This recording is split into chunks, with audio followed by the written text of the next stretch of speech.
Welcome to the Michigan Golfer Show. Join us each week as we explore the people, the places, and the events that shape our great game. Hi, I'm Jack Berry, and I'm at the West Michigan Golf Show with Mike DeVries, who is one of the top golf course architects in the country, and all of the critics say so. They have to be right. And so, Mike, tell us how it was working on the Kingsley Club just outside of Traverse City. Well, it was a fantastic experience. This is a little more than 16 years ago or whatever, and I'd been living in the area there for 4 or 5 years, and I had never met Ed Walker, who was one of the partners and the main managing partner of the club, and so Fred Muller introduced us, and over a glass of wine one evening, he said that he and Art, his Art Preston, his partner, they had this idea of building a world-class golf course, and they had a parcel down there, and Ed wanted me to check it out, and so we did. And he said, if this isn't going to achieve what we want to achieve, we'll find a different place. And but so we spent a bunch of time looking at the property and spending time there and kind of working out some routings. And sure enough, it ended up being the parcel. But it was basically covered in scrub and had been forested about 15 years before that. And the foresters had kind of just raped and pillaged the land, and they left it kind of a mess for us. But it's really good ground underneath, and that's what. Well, it looked like they gave you 2 different nines by knocking out part of that forest. Is that right? For your first 9 seems different than more links-like than the second 9. The second 9 is forested. Yeah, they're a little bit different. But a lot of that area, we cleared it because it wasn't good forested terrain. So we ended up clearing all that and reestablishing about 120 acres of actually native grassland. And the back 9 has some of that too, but it does have more mature trees because there's a section of the property. Initially, they had 320 acres, and then we had 80 acres of the state surrounded, and they were looking for a swap for that, because the state didn't have access to that property, and they like to be able to get onto their property. So some of the golf course actually goes through some of that, what used to be state property that they traded for, and the cabins. There's 3 cabins that the club has, lodging units that have 4 rooms each, and a nice general area, and those are situated in that forest in the middle of the property too. So they have a real nice setting also. Well, it looks like another fine course that there isn't housing all around it. I mean, I love that. And it's northern Michigan at its best. Yeah, well, it's a bonus not to have to worry about housing. That's really from my selfish perspective. But yeah, no, it's quite fun, and the ground really is amazing. It's the best soil I've probably ever worked with. It's very free draining, glacial till. And the superintendent, Dan Lucas, there, who built the golf course with me, is the best, guy in the business, really, for growing grass, I think. Good player too, isn't he? He can. He can get it going. Yeah, I've seen him out there early. Oh yeah, he can get it going. He can get it going. So, yeah, he's taking a few dollars from me. Now, how about the size of those greens? I mean, they are large. A few of them, 3 of them are very large. 3 of them are very large. They're How did that come about? Some of them are very small though too. So my philosophy is really kind of a reactionary architecture, I call it, and we're reacting to what the ground and the site can give us. And so, for instance, if you take the 13th hole, which has the biggest green on the golf course, but it's a very short par 4 of 285 yards. So a lot of guys can drive the green or drive to the front of the green or get very close to it. But there was this wild, undulating, convoluted, site that the green wasn't necessarily supposed to be there. That was supposed to be part of the fairway and the approach and the original concept.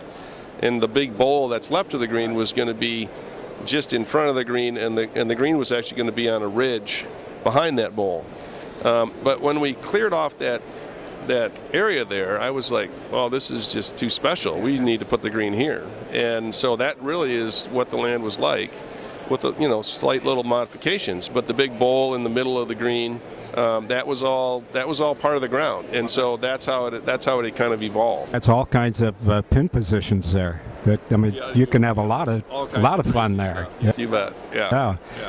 And on 9, you've got 2 different sets of tees, really. Is that right? The par 3. Yeah.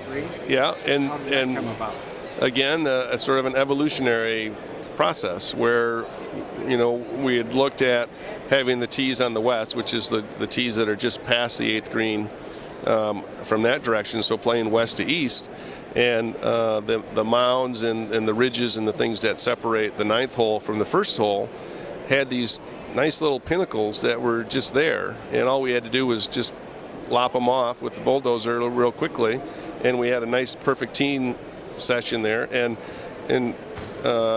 it's the only par 3 that plays south to north in that direction on the golf course. So it provided a lot of variety, and it provided a diversity within the round that was really good. And on par 3s, it's a medium to very short par 3, and so there's a lot of divots, and you want to have as much tee space as you can on par 3s. Yes. So that was obviously having more is better, and having options, and it's created a lot of fun things when they have the member guests. They have the shootout at the end, and they all do it at the 9th hole, and there's a nice gallery there. The guys, sitting in the chairs, hooting and hollering, so it's fun. It's fun. Well, as a designer, what is it like getting a piece of land like that? How does that fit in with, the way you want to be able to design a golf course? Well, it's special property. It's not just flat. But that also provides for difficulties that you have to overcome, or to kind of find out, what does the land really want? What does it give you?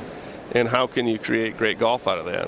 And that's the fun thing about what I do, is every golf course is different. It's not a tennis court that's flat and X, and the net's 36 inches or whatever tall.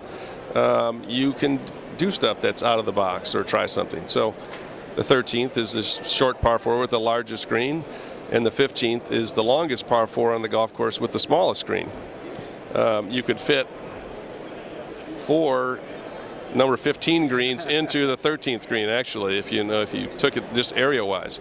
So it's quite a bit different as far as how that works, and there isn't a standard formula that you have to sort of follow, and that makes it exciting and fun to do.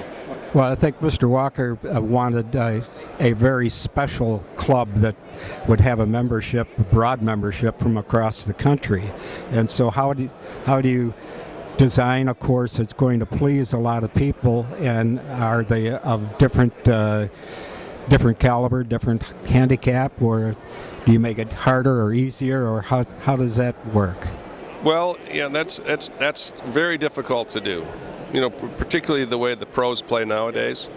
That diversity is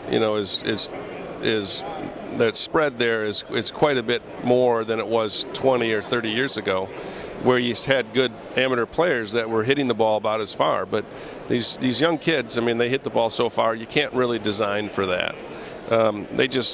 They hit it past everything that is sort of reasonable.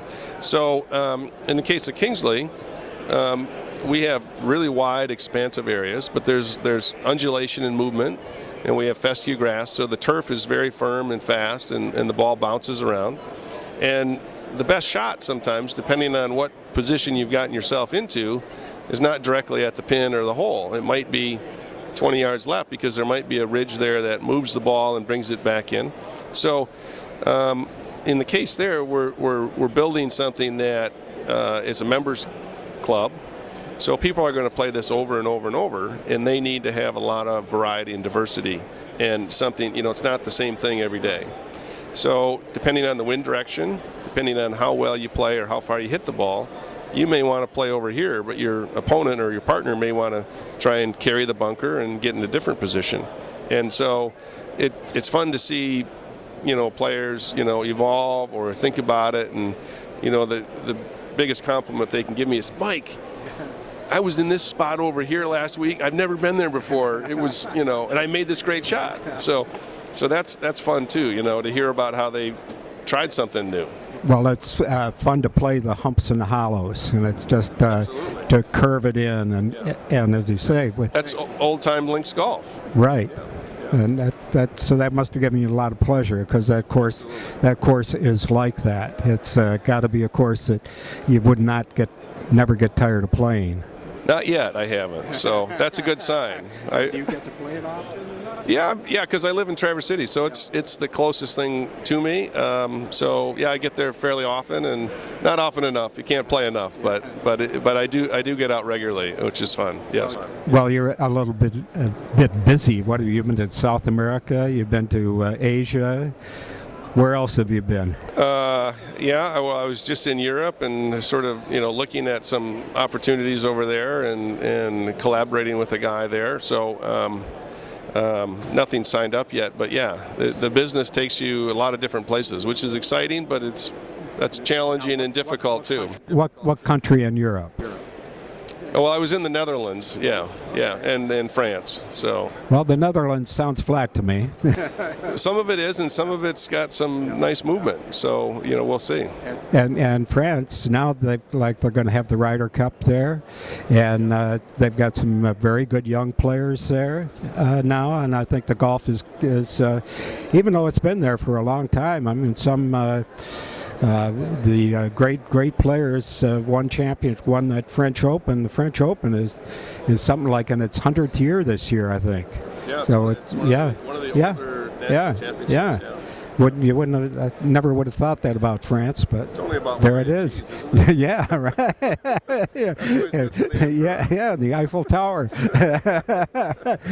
Well, the Kingsley Club is one of the real treasures in not only Michigan golf, but across the country. They've got people coming in from all over the country to see it and to play it, and it's well worth their while. And that's the Kingsley Club. I'm Jack Berry with Mike DeVries, the architect.